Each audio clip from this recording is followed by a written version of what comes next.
That means together the society will also develop. So Sir Percy Nunn, he was the chief supporter of this aim. He mentioned that individuality is the ideal of life and added that a scheme of education is ultimately to be valued by its success in fostering the highest degree of individual excellence. The second aim is social aim of education. The name itself signifies that the education must emphasizes upon the society. We must provide education for the development of society. So the basic theme of this aim is the society itself. That means the society is supreme to the individual. This aim believes that the state or society in the supreme and individual exist only for the society. Individuals cannot develop in isolation from the society. Therefore, education must always work for the welfare and progress of the society. According to this aim, the interest of the society is supreme and the position of an individual is always subordinate to the society or state. The basic philosophy of social aim is that society is the ultimate reality and the individual cannot rise above the social entity. So the chief supporter of this aim of education is John Dewey. According to him, every state must design education for social welfare and efficiency. A socially efficient individual will be economically self-sufficient and he will not be a parasite on society but will contribute positively towards the progress of the society. The third aim of education is the liberal aim of education. So the term liberal itself maintains that to liberate our mind, to liberate our soul, to liberate our body. So this concept or this aim of education is not a recent one. It is very old. The aim of education in the ancient time was to liberate the mind.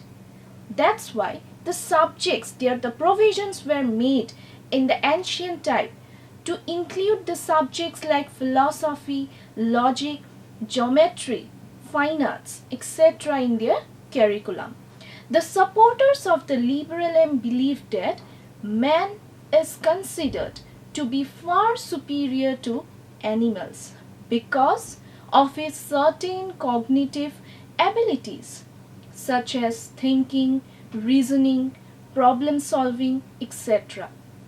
Therefore, liberal education laid emphasis on the development of these mental qualities of individual. Socrates, who was a Greek philosopher, was a chief supporter of this aim. He mentioned that one who had true knowledge could not be other than virtuous. So, education cannot but have knowledge as its important aim. The fourth and the important aim of education in the present day context is the vocational aim of education. We all know that we all take education only for the means of vocation, to be a money oriented person, to get some kind of earning, to get the livelihood in our life. So in the present or in the modern context, in the 21st century, the most important aim we can say is the vocational aim of education. So this aim of education has laid stress on practical aspects of education. It has given importance on training in some vocation or craft so that a person can earn his own living in future life. Vocational aim is getting importance in the present times due to the following reasons. And what are the reasons? It makes one economically self-sufficient.